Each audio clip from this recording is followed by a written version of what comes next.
start this up.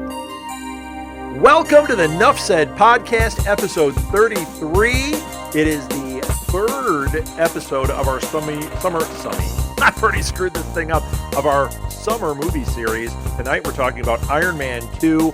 I'm Rob Southgate. With me, as usual, are... Jacked up, Jonathan. Ooh, jacked up. Was that a little throw out to Jack there? Yeah, a little bit. Okay, and who else do we have? The astonishing Alil. Astonishing. You know what? I'm weak. I didn't do mine, so I guess I'll go with. I did round mound to rebound already, right? Yes. So how about? I thought of one I can't use, so I'll go with rambunctious Rob Southgate. Well, that's one of the originals, right? Is it? Yeah, it's like one of you guys' first. I only know like 17 words that begin with R, so we're going to start recycling very soon. Yeah. My vocabulary is kind of weak. So, as you could tell from listening to the show. All right. Oh, you know what? I'm going to change it. I just went to I went to Scrabble words that begin with R, and I think this is appropriate. I'm rambling Rob Southgate. Have I used that one before? No, I don't think so. How about Ralphing Rob Southgate? No, I like that one. Yeah, it works. Yeah, I think rambling, though, I think that's better. There's Radio Man. There's Ragwarts. Ragwarts. Gross. I don't even know what that is. Rankness. Hey, everybody. I'm Rankness Rob Southgate. Okay, so Iron Man 2. Let's throw this out on the table. I want first impressions.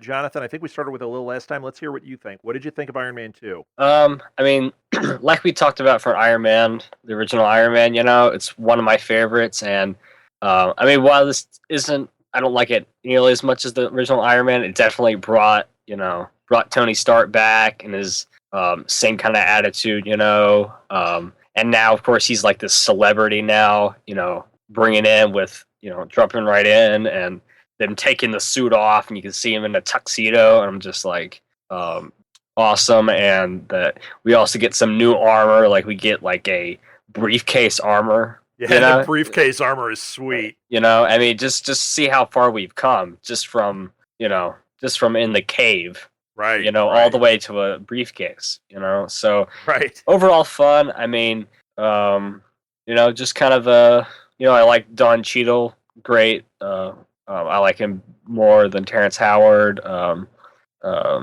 lot of different like conflict and stuff, lots of stuff going on. Yeah. Overall, just kind of and just from that trailer, I can still remember the different scenes from the trailer, So it's and one tonally it seemed a little different even from the trailer, just like Iron Man 3. When we get to that, definitely has a tonal feel that's completely shifting. So it's an interesting segment of this series. I definitely agree. How about you, Alil? What did you think of this one? Well, what's crazy about this one is this is the only Marvel movie I did not get to see in theaters. And really? Yeah, there was family stuff going on, and my first child. Well, with the family drama again. It's drama, but my daughter had some issues when she was born, so there was some stuff going on. But yeah, I was going to make a joke and just say that if you were my dad, I'd have issues too. But it's obviously something more than that. Yeah, I mean it's okay. I mean she had some hip surgery when she was 1, so. It was a rough time, and it's not like I could go out to the movies. So This was one I got on. Well, you don't have your commitment to your art. I understand that.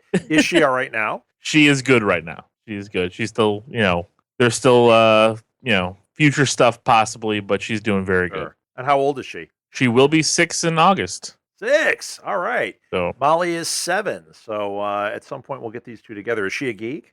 She is, and she loves the superheroes. So. Nice. Especially the women. She's got a picture of Wonder Woman, a picture of Black Widow. She loves Wasp. Really? When Molly likes Catwoman, and she does like Black Widow. She likes the women too. Yeah. As do I. Well, I'm married, so I got to keep that to myself. I hope your wife knows you like women. Yeah. That's kind of weird, a little. Well, I didn't mean that I didn't like women, but So Jonathan, do you want to ask him the big question about her taste in movies? What is your number one question every time? Star Wars. Does she watch Star Wars? Does she watch Star Wars? Who? Your daughter. Oh yeah. I feel like we're all talking about different things here, which is not uncommon. But Jonathan is a big Star Wars fan, and I think that half of our interactions, whenever Molly comes up, are about where she's at with Star Wars at this point. Oh no, she loves Star Wars. We're actually going Friday night to a local baseball game, minor league for Star Wars night. So What? all the kids are excited. Sweet. Yep. Sweet. What night is that? Friday at the Schaumburg Boomers. Oh my gosh! All right, I'm So- writing that one down. Yeah, the all my kids love Star Wars. They watch the cartoons, they watch the movies. Very cool. My twins, because I have boy and girl twins, so they have a Luke and Leia like matching pictures we got from an artist Nice. at Wizard World last year. They love them all. So, That's cool. and if you could believe it, Are- the biggest Star Wars geek in the family is my wife. Really? Yeah, she's Not mine. she got me to fall in love with it as much as I have, because Wow. back in the 90s, I liked it, but it wasn't as crazy with my collection and stuff as Marvel was. Marvel was always number one. It still is, but Star Wars now is a really close two. Before it would be just Marvel, maybe pick up a Vader thing here or there, but now I have a building Star Wars collection. So Nice. Well, I'm selling off a lot of my Star Wars stuff, so if you want some old stuff, I'm the guy. well, there you go. Look at Yeah. that. Yeah. Well, when you got a podcast network, you got to pay for it somehow. So Yeah.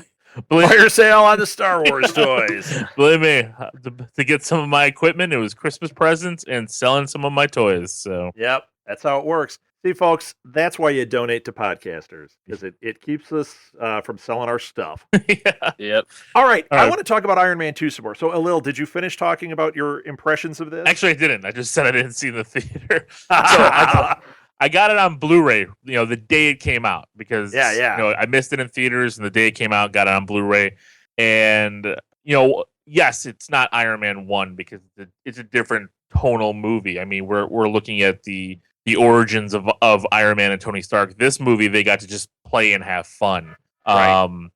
And the Monaco scene was probably Oh my gosh. one of the greatest scenes in all of these movies. The suitcase armor, just terrific. And Whiplash cutting the cars in half. Oh, yeah. I mean, it's just amazing. So, I mean, this is still one of my favorite movies. It's not the best of the Marvel movies. There are issues with it, and we'll get into some of those. But it's still fun. It's still Downey being Downey. Cheadle, I think, played well with him. Better than Terrence Howard did in the first one. And I liked Justin Hammer. And I thought that that was a really, really good portrayal by Sam Rockwell. Yeah, I agree too. So, okay, I'm going to throw my impression. So, first of all, I actually had a similar experience. I didn't see it in the theater either. I didn't see a Marvel movie in the theater until Avengers, just because Molly was being born and business and school and like everything got in the way. So I missed all the movies in the theater, but I'd get them right away on Blu-ray, get to, Martha would be like, oh no, because I was so excited. She actually bought me Iron Man 2 right when it came out, and I made her watch like immediately. But I actually saw Iron Man 2 first. Our cousins were in, and they were like, you got to see this movie. It's really good. And for whatever reason, she would not watch it on Blu-ray. She said it was too realistic or something. So I had to watch it originally on my, wonderful setup here with my Blu-ray player on DVD. So everything looked kind of fuzzy and weird. It was still awesome. But then I watched the Blu-ray and I'm like, oh yeah, you know what? I am never doing that again. It is always Blu-ray immediately. So impression of the movie, you know what? It got a lot of, it still gets a lot of hate thrown at it. I don't get that. I mean, I see where the flaws are, but I thought this was a pretty awesome movie. And I think that it had a lot of heart behind it. One thing that I think is interesting, a big complaint I hear is people say, oh, well, Favreau was kowtowing to Marvel and had to throw in all these heroes and villains and all this stuff, and that's what ruined the movie. If you listen to the director's commentary, he makes an interesting comment early on where he says, the movie hasn't come out yet. I'm making this commentary before the movie comes out. I just hope people like it. They could hate it. I don't know. And when you know that the public hasn't gotten in there yet to complain about this stuff and complain about, oh, Marvel's making him throw this stuff in.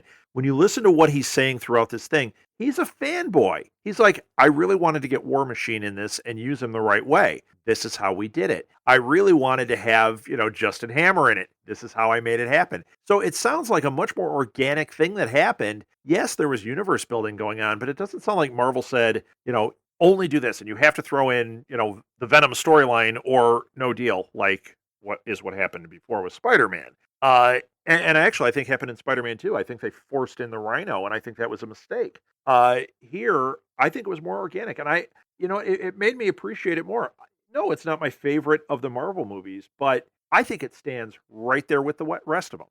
Agreed. I'm off my soapbox. No, I mean, that's the thing we got to look at. How many garbage blockbusters are out there? You compare them to this. This is a top of the line movie, but Yeah. the problem is people are comparing it to Iron Man, and Iron Man in 2008 was game changing. Right.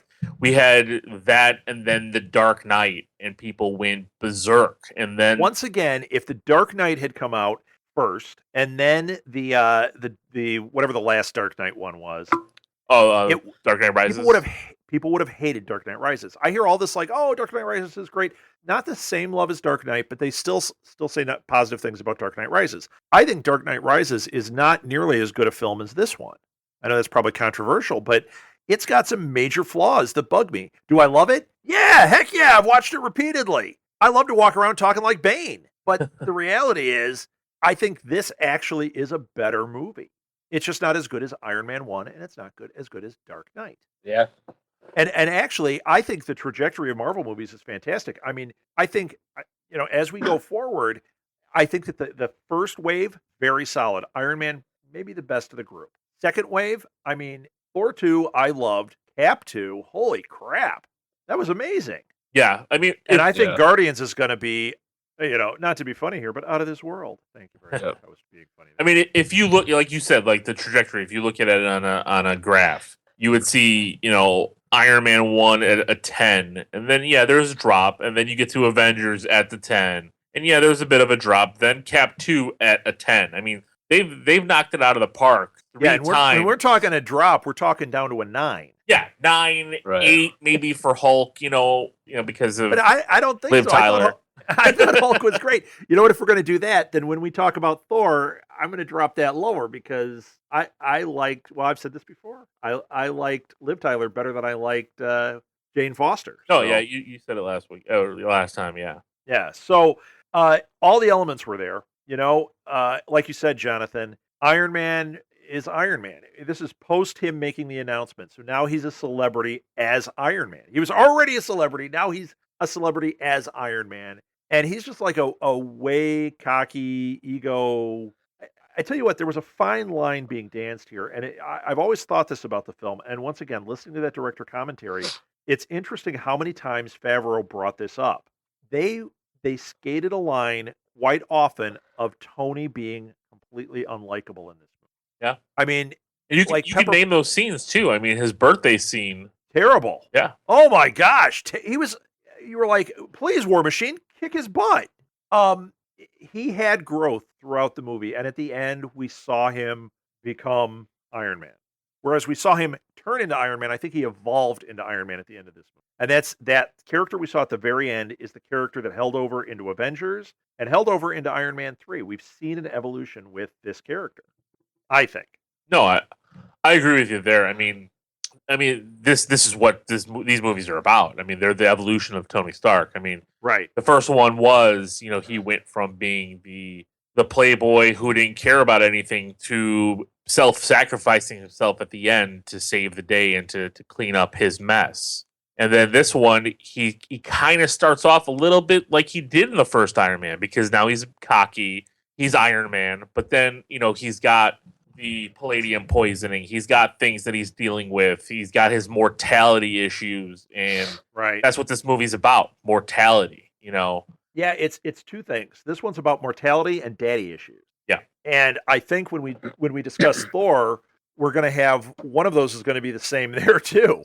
It seems like this first wave, we've got a couple of movies about daddy issues. Yeah, and mortality even with Thor. I mean, because when he loses his powers, it's him getting accustomed to being immortal. Right. And I think that theme does run through this, because same thing in Cap, there's mortality issues. He's small, he's frail, he, spoiler alert, he loses Bucky, I mean, so there's those issues there.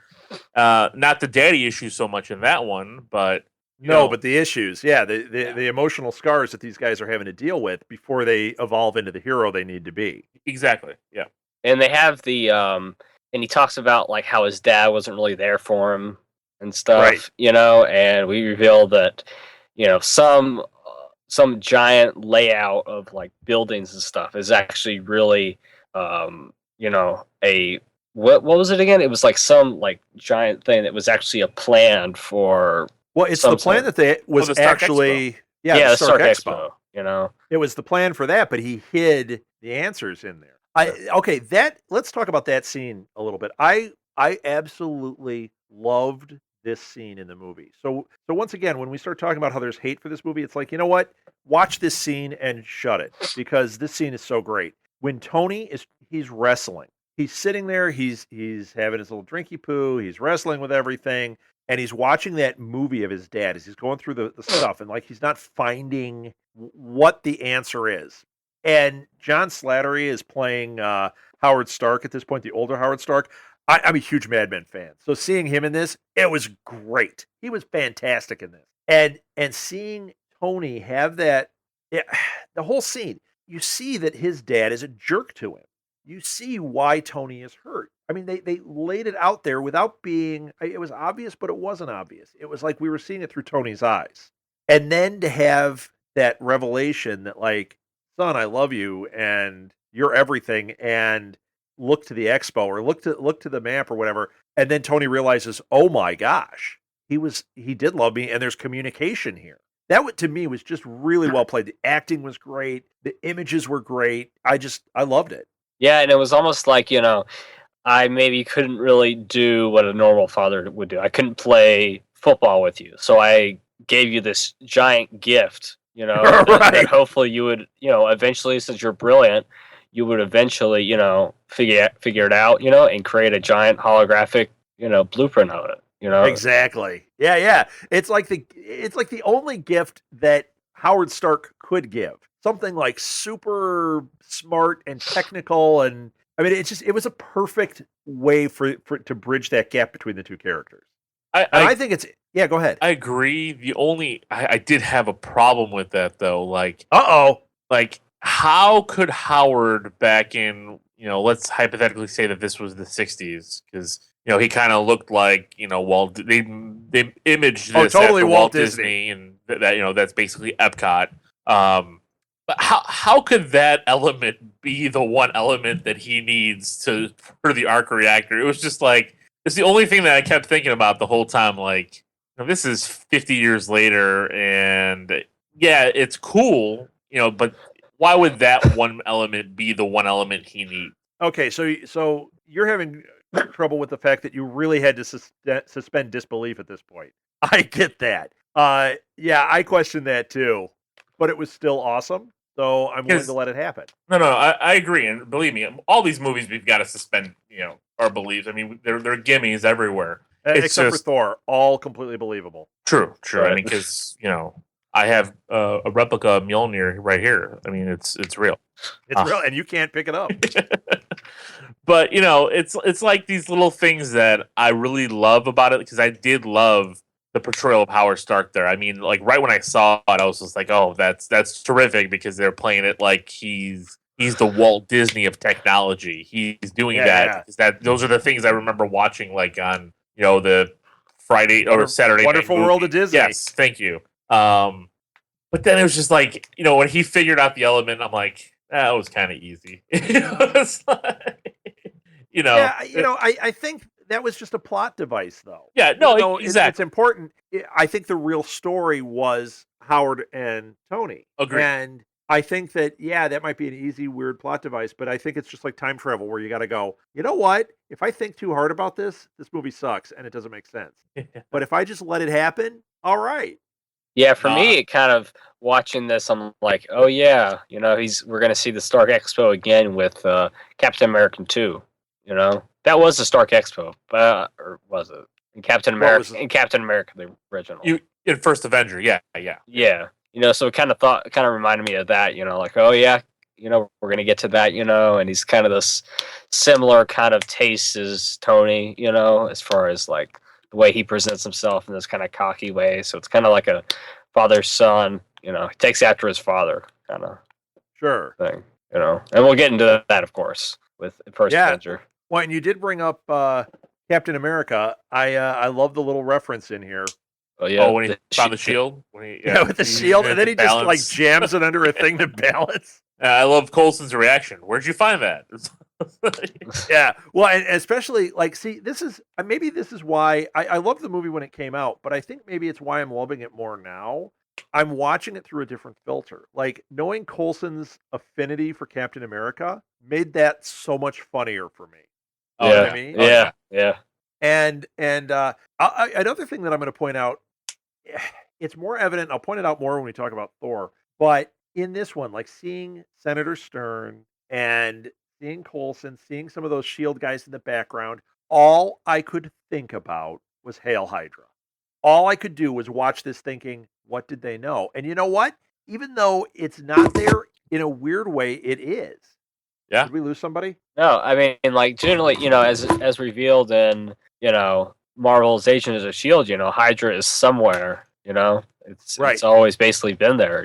But it was just kind of it's been asleep. Stern's for Senator Stern, he was already part of Hydra at this point. Yep. I mean, and it makes you, when you're watching those scenes with him and he's adversarial with Tony Stark, it changed my perception of it, where I'm like, does he have a different agenda? And when you think about Kevin Feige and his kind of overseeing this thing, and they've said, we've got plans out to 2028 for these movies, and people go, oh my gosh, they've got all these plans. Well, the reason they have those plans is it's not that they have these are the movies we're making, because they've said we don't know if we're going to do 2 a year, if we're going to do 3 a year, could even be as many as 4. What their plans are here's the story arc for each phase and how it all ties together. So when they started building this, I have a feeling that they did know certain things were going to be happening with these characters. And there's a very telling scene for me in Thor that tells me, like, wait a minute, they are kind of showing this even back at that point. And I wonder what else they're showing us that we don't know about that we're going to see in phase 3. Right. So that's just something that, watching this, I had a different filter. And watching Coulson, knowing his journey and where he's at there, it's like, yeah, he was higher up than he realized. Yeah. He's the guy they're sending on these things. The only 2 head guys you see are Nick Fury and Coulson. I still love that story that Clark Gregg tells about this movie. That when, what was the story? When he had that line that he's off to New Mexico, and then he finished his scene, he gets off set and he asks, why is my character going to New Mexico? And they're like, wait, you didn't know you were in Thor as well? And that's awesome. The fact that he's saying this line, gets off, they cut, and he's like, why am I going to New Mexico? They're like, oh, you're in the movie Thor. It's like, here you go, right. Here's your contract. I just thought that was pretty cool. And they have said, like with Agents of S.H.I.E.L.D., that at the beginning of the season they absolutely knew what was going to be happening, and in the beginning they were kind of biding their time a little bit to get to that story, to get to that point in the story. That's why it seemed kind of slow and weird in the beginning. It's like, yeah, they really didn't have, they were waiting to get to that critical point. Yeah. Well, they knew that. Obviously, they'd already filmed Captain America 2, so they knew exactly what was going to happen, and they knew they were going to tie it in. I'm saying, if they knew that far in advance, who's to say? I mean, when they did Iron Man 1, I think they were building this stuff in already at that point, and kind of hoping, well, here's some Easter egg stuff, just like they do in the comics. Well, I don't know. I don't know about that for Iron Man 1 or the Incredible Hulk, but because Clark Gregg, number one, he wasn't in the Incredible Hulk. They might have tacked it on in the Incredible Hulk when they had Tony Stark come in. Yeah, that they said that was might have been a tack on. Right. I think this maybe this is the one where they figured out we're going to be doing this, and they may have known Hydra is here. They certainly were throwing hints all over about the 10 rings here. Oh yeah. And I think they also so much with that. Is that referring to the different parts of the world where there could be heroes and stuff? Like there was one on South Africa, and Kevin Feige in the commentary said, "Yeah, that could be Black Panther." I don't know if I'm supposed to say that. Yeah. Right. And it is Black Panther. So yeah, that was at the end, right? There's a lot of those. They showed a map. I don't know if you caught this a little, but they had a map kind of behind Tony, and it had these hot spots. And he said, if you look carefully, you'll see that those are like really important parts for the Marvel story. And it's so quick. I didn't pause on it. I didn't go to the internet and look it up, but you did see like New Mexico, and you saw California, you saw New York, but there were some other ones, and I wasn't sure who or what they were, but I definitely saw the South Africa one, and there is no question what other big character is going to be South Africa. Yeah. Right. So pretty interesting. Black Panther is out there. Right. I'd like to get into our villains. Our couple of our villains. Let's get into our villains. What did you guys? Who is Justin Hammer in the comics? Who exactly is he? He's basically Tony Stark's doppelganger. Yeah, which is just like in the movie. He's the same type of character. Arms dealer who just like him is a billionaire. I guess he just has a similar I think company. in the movie they made him a little bit more of a tool than they did in the comics. Yeah. So in the comics, how is he? What's the difference between him in the comics and then him here? Well, my impression in the comics is he is very much like Tony Stark, but he's the also ran. Like he's always behind. He's always not quite getting it. And he's kind of playing in the field like he did here, where he's like working with Whiplash. Like he's trying to. He's the second banana to Tony Stark. Yeah. He's Tony Stark's guy, or Tony Stark is his guy, basically. Like he's obsessed with him. And Tony, I think, just views Justin as, oh, yeah, you're not as cool as me. You're not Iron Man. Yeah, and he has, I can't remember what villains he is involved with, but, he has that history similar to this of teaming up with other villains. And, right. Using them to try to get other technologies and get to Tony, to get the armor. I mean, there's a lot of that. And I hesitate to say he's a bad guy, but he's a bad guy, but not a bad guy like Whiplash. Right. You know what I mean? Like he's a businessman who's trying to cut whatever corners. He's trying to get that suit. He's obsessed with Tony. So is he necessarily a bad guy? Well, he is when he starts working with the bad guys. But before that, I don't know. Now in this movie, he clearly was doing some illegal stuff, and he got burned. But once again, would you call him a major bad guy? I don't know. But I thought the portrayal was absolutely awesome. I agree. And Sam Rockwell was up for the role of Tony Stark. Yeah. Now, what do you think of that? Would you have liked to seen him as Tony Stark? I can see him play that role, like in an alternate universe, if we never got Robert Downey Jr. Yeah. Who was perfect for the role. And in a weird way, I think he would be just as perfect for the role. Yeah, I think he would have fit. If he was the first to do it, I don't think we would have had any problems. Maybe it would have been... I think it might have been just as successful. You're about to say maybe not? Oh, that's what I was going to say. Maybe not as beloved, just because I think their personalities are a bit different.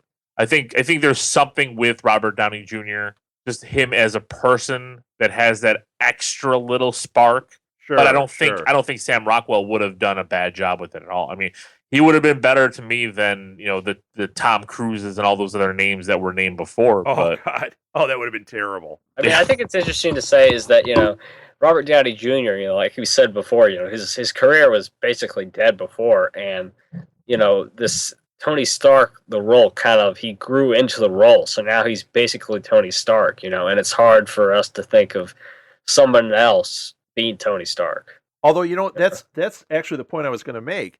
Knowing that Sam Rockwell was up for it and kind of like visualizing him in the role, it does make me think, it is not just Robert Downey Jr. that I could buy as this character. It would be a different portrayal, but if he was a little younger, because I think they're about the same age, if he was, 10 years younger than Robert Downey Jr., Robert Downey Jr. stops playing Iron Man, a 10-year younger Sam Rockwell takes over, I think I would be completely in. I think I'd be completely buying it.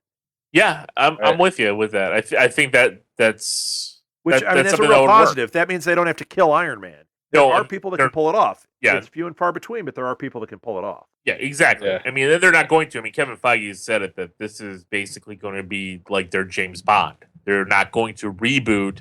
It'll be a new character that comes in, or a new actor that comes in, but nothing else. As Iron Man. Yeah. Yeah, which is absolutely the way they should handle this. Don't let Brett Ratner anywhere near any of the Marvel movies ever again, because he's going to try and kill characters. If they're going to kill a character, kill him, but don't kill him because the actor's getting too old. Just move on. Yeah, I mean, they did that with Avengers, You know, when Edward Norton said, "Oh yeah, I want to be the star. I want to do blah blah blah," and they're like, "No." And you know what? Okay. I completely bought that. I mean, we talked about it on the last episode about Edward Norton and his portrayal of Bruce Banner. I thought it was fantastic, but I tell you what, I didn't for 1 second miss him when Mark Ruffalo was the Hulk. Nope. Yeah. Yeah, me neither. I mean, and honestly, I mean, like we said before, it's kind of hard to imagine since we've seen Avengers 1,000 times. But for me, I think Mark Ruffalo kind of works better with Tony Stark. I mean, it's kind of hard for me because personally, I buy Mark Ruffalo as a scientist more than I do Edward Norton.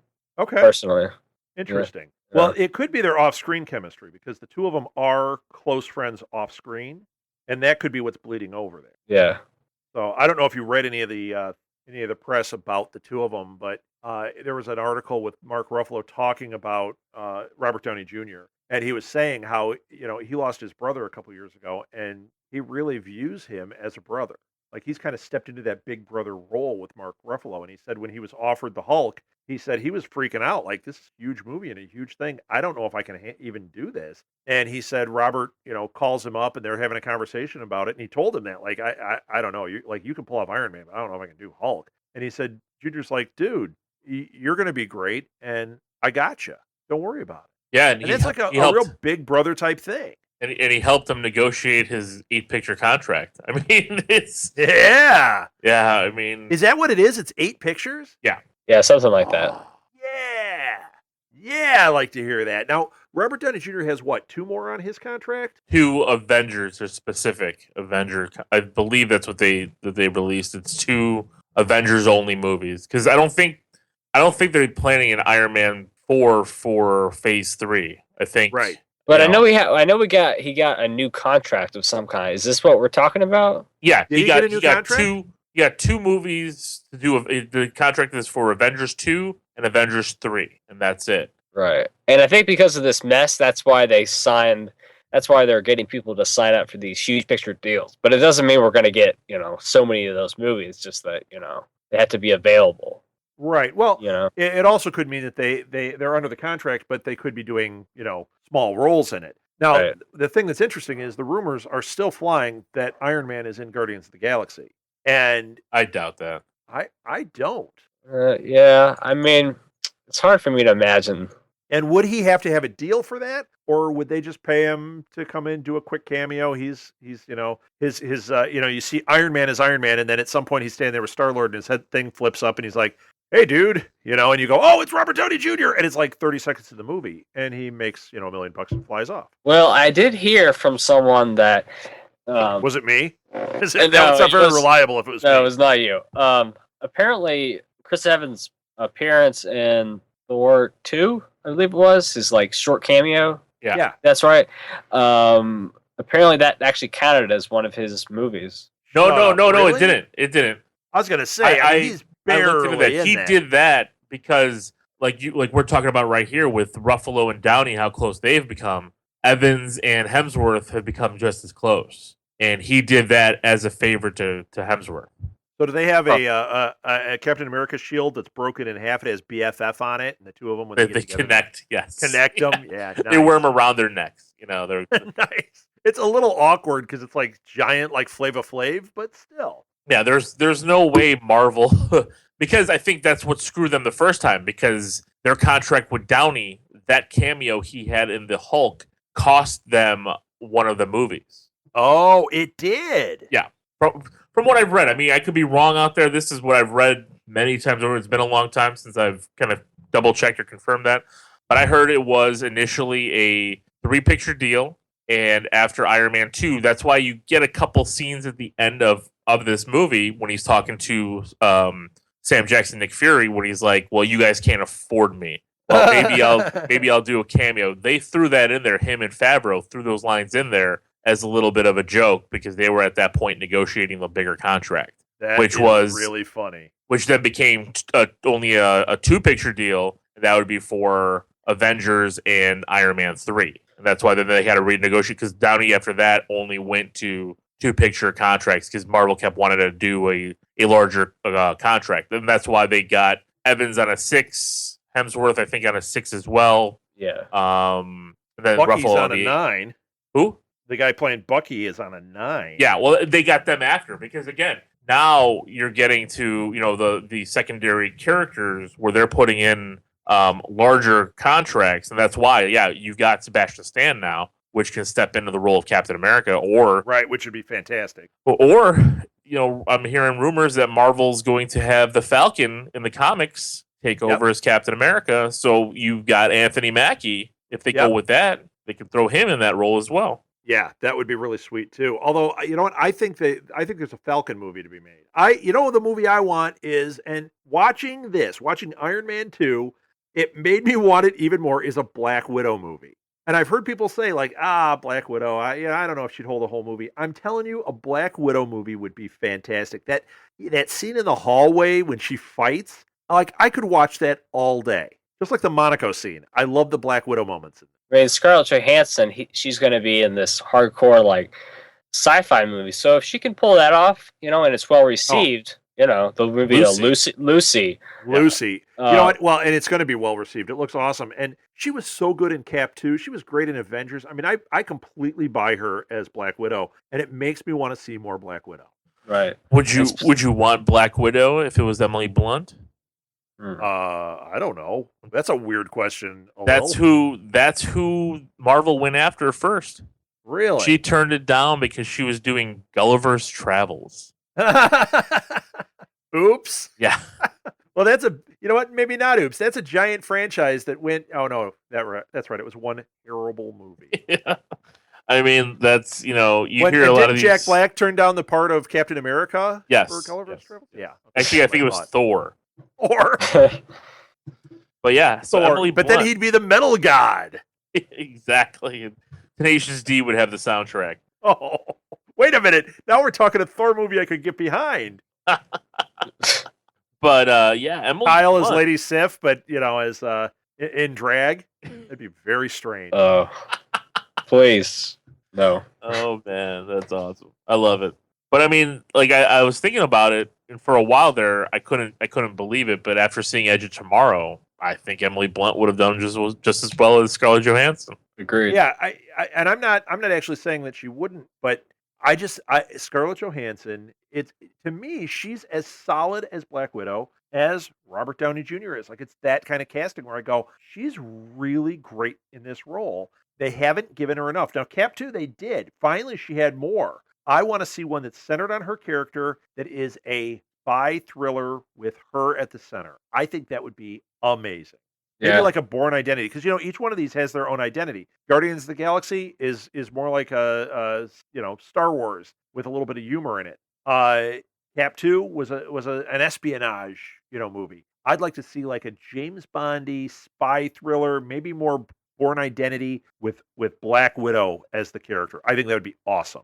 And let's see her internationally. Let's see her in Russia. I was just about to say that. Actually, what would work, just because of the end of Cap 2, spoiler alert, everybody knows, that, what she's done in her past. Right. I would actually think that it would be good to do, I know the prequel, but have a prequel where the Winter Soldier is the bad guy. Yes. Still, he can still be undercover. Yes. She doesn't know. She knows a little bit about him. There's talks about him. He's the ghost, in Cap 2. I think going back, he doesn't even have to be the main bad guy. He could be like, they could have that be almost secondary, but there's no resolution to it. Yeah, exactly. Well, because he's not dead. We know that. We know what's going to happen. Oh, that would be awesome.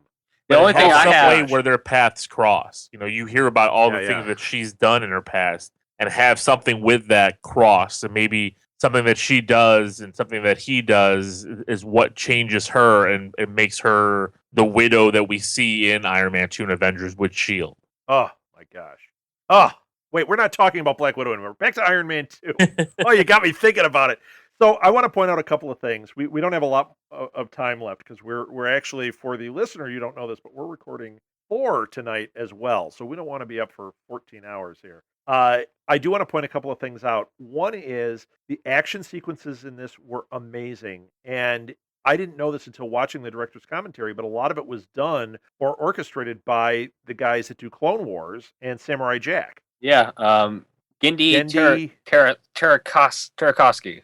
Yeah. Tarkovsky. Yeah, Yeah, yeah. he told it. Yeah, And after I heard that, I noticed how these action sequences played out. That seemed distinctly different than Iron Man 1.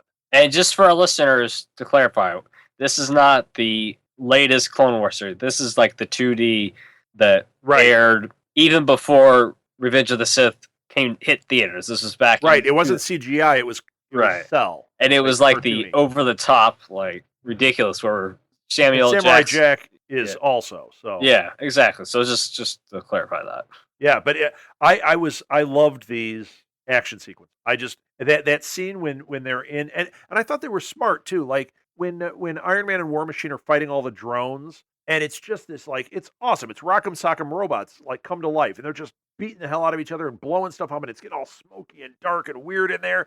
And then he pulls that laser out and just cuts them all down. I was like, it made so much sense to me because my first thought is like, what you could have done this whole time, and Cheadle says it to him. Maybe Yeah. next time start with that. I was like, that makes so much sense because in the heat of battle, he's not thinking about that laser. He's thinking about all these other things. I think he thought about that laser because what happened in his studio. Yeah, and I guess it was kind of at that point where it was like, wow, we are really in a mess. There's so many here. Let me just go ahead and use this one-time weapon. Yep, just wipe them out. Because you can't just do it when there's only a few.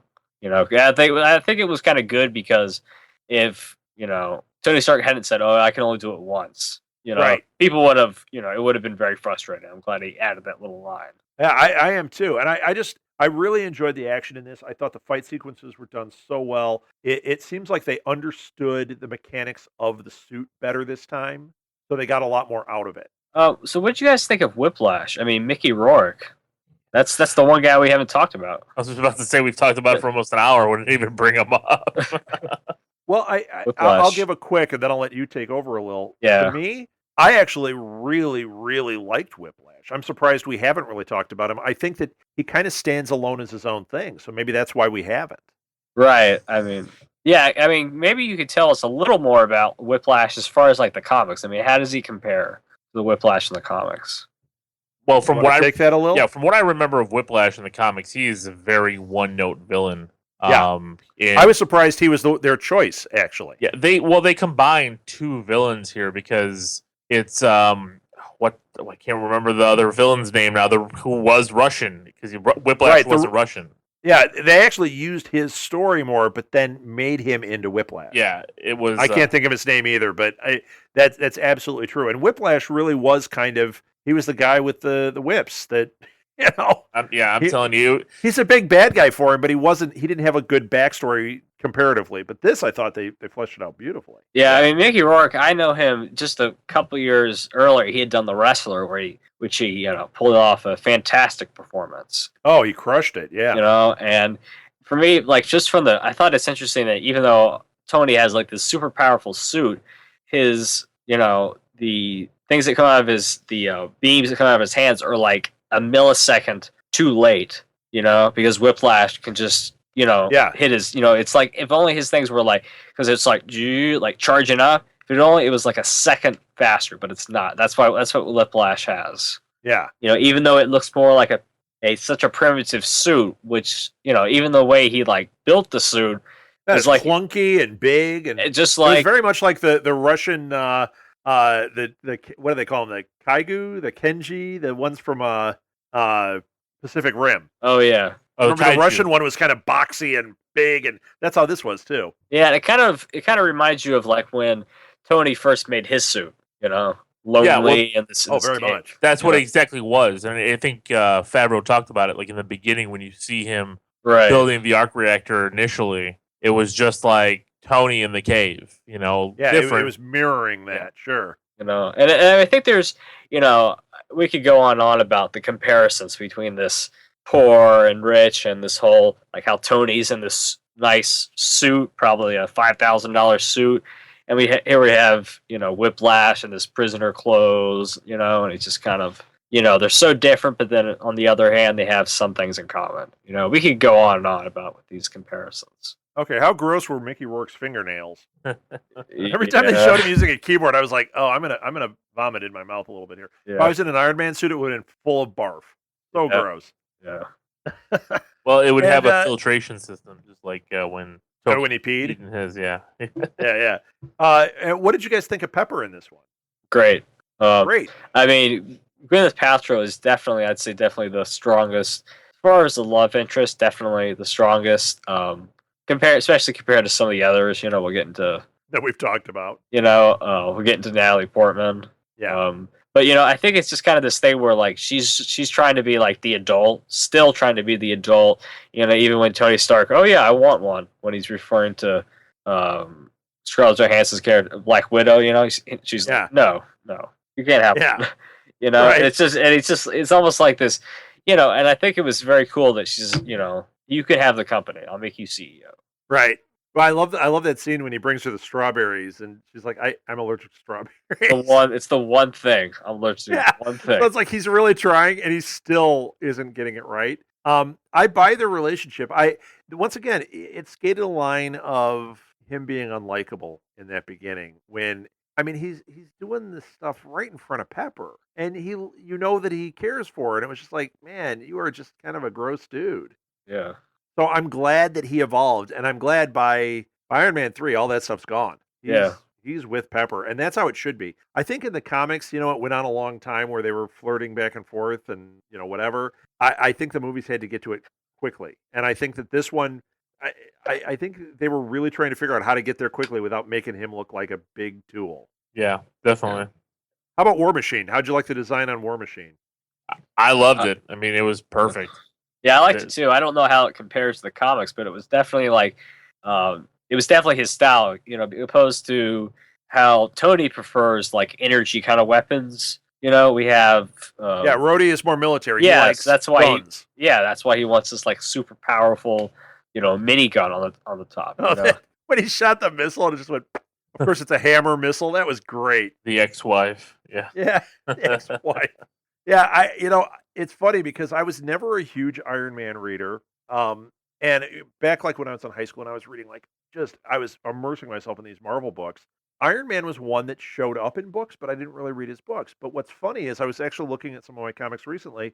I have a whole bunch of the original War Machine books. So there was something about that character that attracted me more than Iron Man. And seeing him here, I was like, yeah, he's sweet. Although I love Iron Man in these, and I've really enjoyed reading the Iron Man comics now. War Machine, there's something about that character. There's an edge to that character, and I think Don Cheadle actually captured what I liked about the character in the book.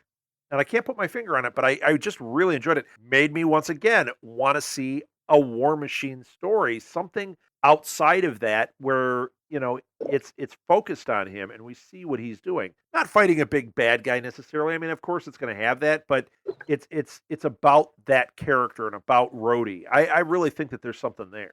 Maybe that's how they end up with a TV series, a War Machine TV series on Netflix. Yeah, that would be awesome. Oh my gosh! All right, have we talked this one out? I think so. Yeah, I think so. Right. Yeah. Well, let's wrap it up.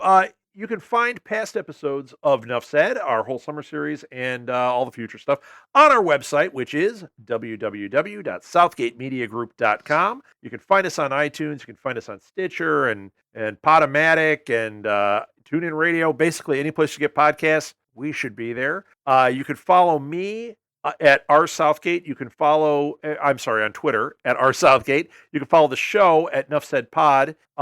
Jonathan, where can we follow you? J.E. Bell 49er, as well as, a couple other podcasts, Radio Ramen and Ready for Yendor. And, follow those Twitters just like they sound. So yeah, if you like anime, Jonathan just launched an anime podcast called Radio Ramen. And as somebody who's not a big anime guy, I got to say, I have thoroughly enjoyed those shows. It actually made me go through Netflix and pick out a bunch of anime that I'm going to watch. Yeah, I can definitely recommend. Yeah, good job, man. And Alil, where can we hear you other than here, and how do we contact you on Twitter? Yes, well, the League of Geeks podcast is the podcast I do with my pals Sean and Steve.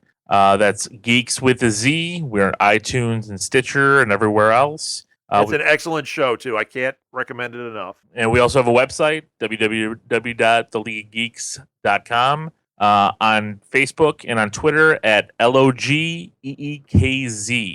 So check us out. And yeah. Yeah, and if you can't find it, if you go to my Twitter, like the people that follow me, or if you go to Enough Said, they're in our list of people we follow. So you can always catch them that way too.